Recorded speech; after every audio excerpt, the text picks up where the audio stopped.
Bonjour et bienvenue sur ma chaîne. Moi, c'est Muriel Laetitia. J'espère que vous allez bien. Moi, je vais très bien. Aujourd'hui, je vous retrouve dans ce nouvel épisode pour partager avec vous, comme d'habitude, des idées de business, des astuces et des secrets pour vous aider à vous lancer dans votre business en Afrique. Alors, si vous êtes nouveau sur ma chaîne, n'hésitez pas à vous abonner et activer la cloche de notification pour ne rien manquer de mes prochains épisodes. Le monde traverse une période très difficile, la période du corona.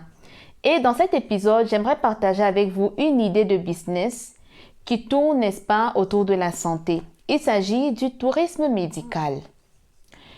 J'aimerais partager ici avec vous quelques chiffres qui montrent bien que cette activité, depuis un certain nombre d'années, a vraiment le vent en poupe. Malheureusement, dans la majorité des États africains, le système de santé est très précaire, pour ne même pas dire inexistant. Et le système de santé continue année après année à se dégrader dans la majorité de nos pays africains. C'est un mal pour un bien, je dirais, je ne sais pas, je pense, mais c'est une opportunité d'affaires. En 2016 seulement, l'Afrique a dépensé 6 milliards de dollars à peu près dans le tourisme médical. 6 milliards de dollars. Et le Nigeria, 2 milliards de dollars dans ces 6 milliards de dollars-là. Et tenez-vous bien, la projection sur ces chiffres-là disent que ils devraient se multiplier dans les années à venir. Nous devrions avoir une croissance de 25% à peu près dans le tourisme médical. C'est vraiment énorme. C'est triste, mais c'est ainsi. Et il faudrait dire que les premiers adeptes du tourisme médical, malheureusement, ce sont les hauts cadres de nos États qui eux-mêmes, dès qu'il y a un petit souci comme ça, se font soigner à l'étranger.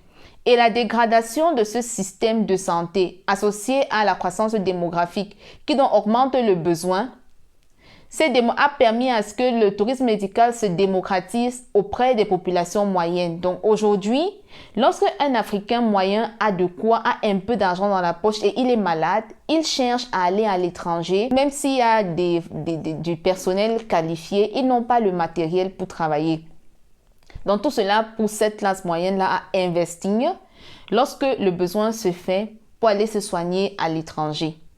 Et heureusement pour nous quand même, le tourisme médical intra-africain a également le vent en poupe parce que par chance, sur le continent, nous avons quand même des États qui font exception et proposent des soins de santé qui remplissent, je dirais, des standards internationaux. Beaucoup de personnes pour faire recours aux chirurgies, que ce soit cardiaque ou esthétique ou dentaire ou se faire soigner du cancer, etc., cherchent des pays, l'Algérie, la Tunisie, le Maroc ou l'île Maurice, par exemple, pour ne citer que ceux-là, qui ont des infrastructures hospitalières de référence. Ils vont se soigner là-bas à moindre coût.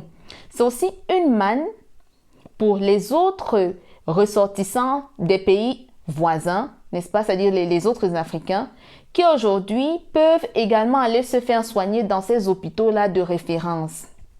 Maintenant, vous allez me demander, Laetitia, depuis que tu nous as parlé de tout ça, quel est le business model autour de cette aventure de tourisme médical? Où est-ce que je peux me positionner?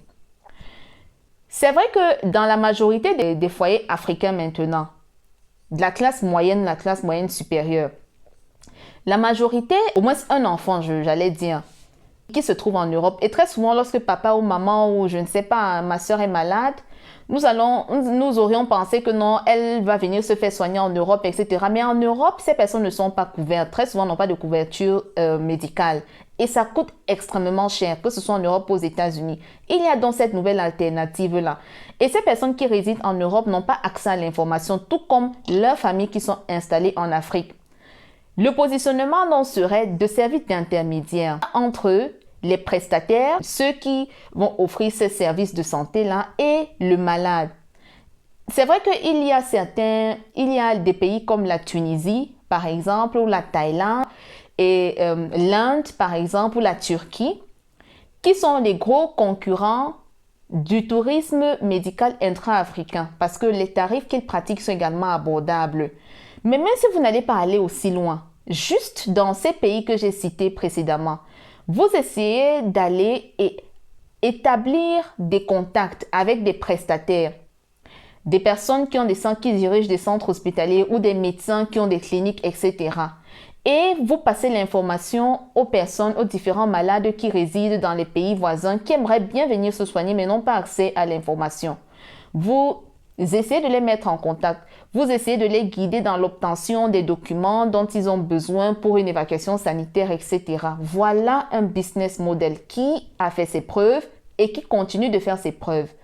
J'ai moi-même eu récemment le cas de mon papa qui a malheureusement été très malade. Et je réside en Allemagne. C'est très coûteux. Ça aurait été très coûteux de faire à ce que mon papa arrive ici pour se faire soigner, pour se faire opérer. Et donc, voilà où j'avais eu quelqu'un qui proposait ce genre de service, j'aurais dit, hey, tiens, tu as telle entreprise, tu aides les personnes à faire telle et telle chose, voilà le cas de maladie que j'ai, comment est-ce qu'on fait?